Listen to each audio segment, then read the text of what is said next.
Hello, it's Bailey Aulenbach here with Midnight Mama Sleep Consulting for this week's edition of In My DMs. Every Friday, I am going to post some questions that I get in my DMs on Instagram or on Facebook, and I'm going to answer them here for you so that we can spread the wealth. And if this was a question you had, boom, it's answered. So the first question I have is, do you recommend removing the bottle at 18 months? I've read different things that suggest this age. Because I'm a sleep consultant, I'm assuming she means from the sleep routine, and no. I actually recommend removing the bottle at 12 months old. At 12 months old, formula or breast milk is no longer your child's primary source of nutrition. They should be eating a plethora of foods now. So I suggest having a bedtime snack as the first step of your child's routine. Okay, what temperature should the bedroom be? So this can vary based on location in the world and also the different TOG rating that your sleep sack has for babies. If you're not sure what a TOG rating is, I will link a video below that explains it. But an ideal room temperature would be between 18 and 21 degrees Celsius, which is about 66 to 72 Fahrenheit. Another question was, hey, I have my 6-month-old in a 0.5 TOG. Is that okay for winter? I have a bug. I think it's too heavy for him. Actually, no. A 0.5 TOG is one of the thinnest sleep sacks that they actually make. So I haven't really heard of a thinner one than that. I have heard of a 3.5 TOG, so definitely 0.5 is too light for wintertime, unless their house is around 23 or 24 degrees Celsius. If your house is cooler than that at all, I would highly recommend a sleep sack for wintertime that's between like 1.5 and 2.5 TOG, just depending on the temperature of your nursery. Okay, I thought head rocking or turning left and right was mainly when they're younger. My son is 8.5 months old and sometimes still does it.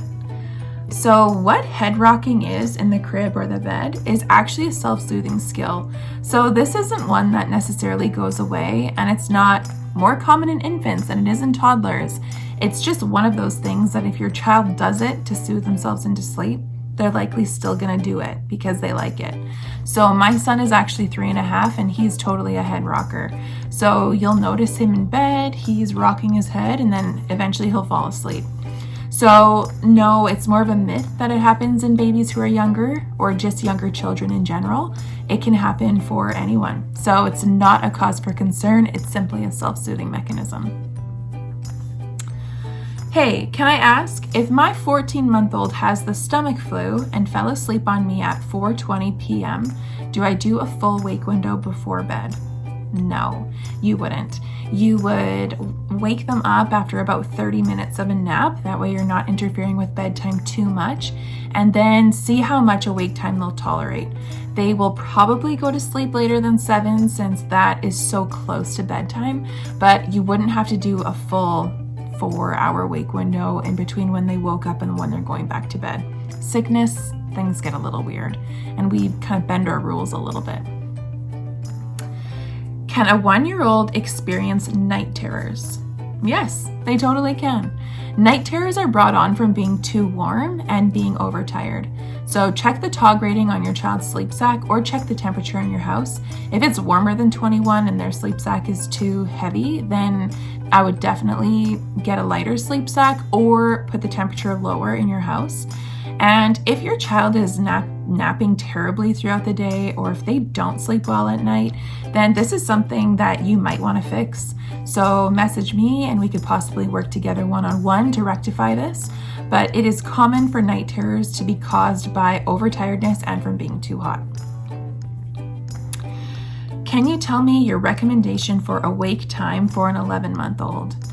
I would recommend their awake time anywhere between 3 to 4 hours, just depending on what they can tolerate. Do you have a post about sound machines and the sound level? I'm trying to tag a friend in one. I do have a blog post all about sound machines. Generally, you want them to be 6 feet away from your child's head, and when you're at the place that your child's at, you want it to be between 50 and 60 decibels. So it could be louder if it's by the door and further away from them, but you want it about as loud as a running shower. So if you go into the room and you can barely hear the noise machine, then I would recommend turning it up. Or if you go into the room and you're blasted by the noise machine, then I would highly recommend turning it down. And then if you have lots of loud stuff going on in your house, then it might be worthwhile to put a fan in there or put another noise machine on the outside of their door to help block or muffle any other sounds. And that is it for this week's edition of In My DMs. I will be showcasing questions every Friday and answering them like this. That way, these questions can be beneficial for you. And I can also just share my knowledge. So if you have questions or comments about the things that I talked about today, or if you have anything separate that you'd like to ask me, please don't hesitate to comment below or send me an email at bailey@midnightmamasleepconsulting.com, and I'd be happy to answer. Anyway, please subscribe. I would love it if you watch my videos weekly. And if you have any comments, please write them below. Have a good day.